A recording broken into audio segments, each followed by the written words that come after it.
D'abord, je voulais vous dire ma fierté personnelle quand on entend des interventions de cette nature.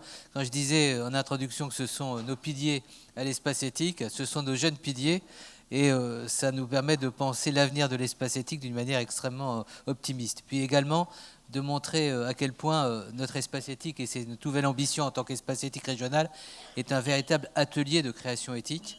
C'est-à-dire que notre confrontation entre la pensée, qui pourrait être un peu spéculative, et nos responsabilités dans la cité, notamment on l'a vu dans le propos aussi tenu par Paul Loup, le fait d'être l'espace national de réflexion éthique sur la maladie d'Alzheimer, qui est devenu maintenant l'espace national de réflexion éthique sur les MMD, sur les maladies neurologiques dégénératives, le fait également d'être un laboratoire d'excellence qui travaille sur précisément l'anticipation de la maladie d'Alzheimer, de rencontrer au quotidien les chercheurs qui sont les plus pointus dans ce domaine, fait qu'il y a des interactions, et je trouve que ce lieu de médiation qui est un espace éthique a totalement été honoré.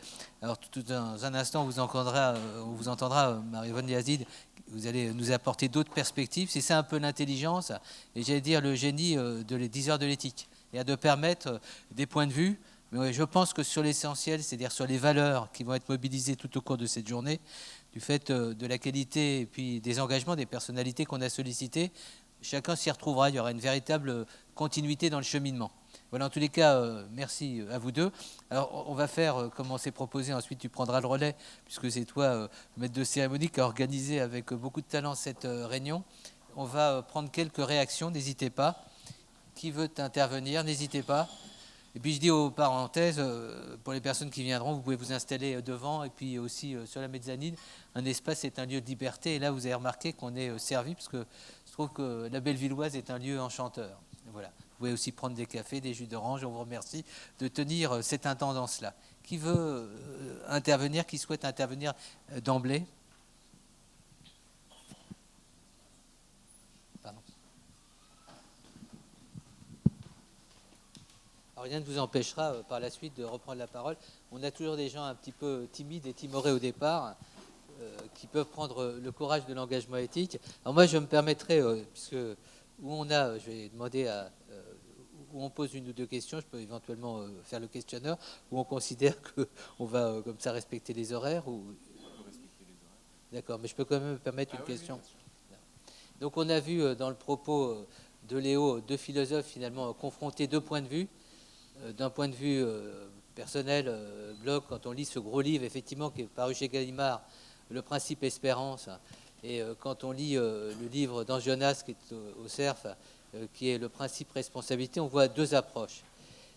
Quel serait, je vous pose la question, répondez brièvement, me semble-t-il, le principe éthique, c'est-à-dire entre ces deux réalités, ces deux conceptions, ces deux hypothèses.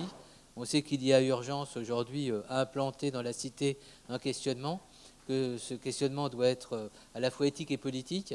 Donc si vous aviez en deux mots à dire, et c'est un peu la démarche d'un espace éthique, que serait, ou comment penseriez-vous le principe éthique selon vos deux conceptions? Alors, je peux te donner un élément de réponse.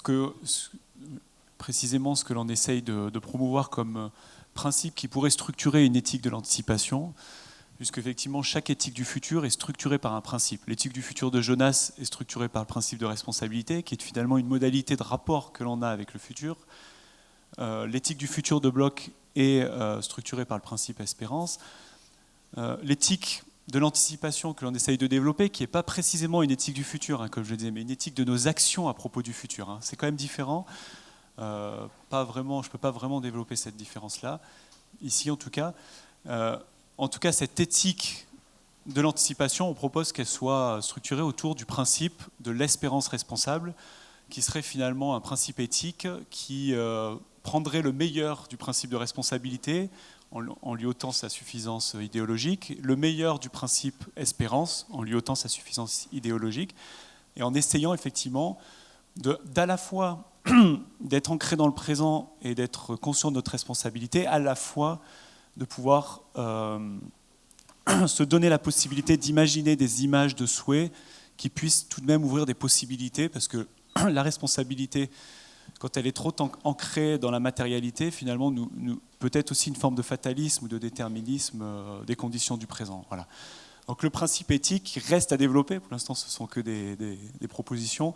Ce serait celui de l'espérance responsable. Et petit détail, peut-être historique, le terme espérance responsable se retrouve à la fois chez Jonas, à la fois chez Bloch. Voilà. Mais aucun des deux ne l'a assumé et développé. Donc c'est un travail à faire.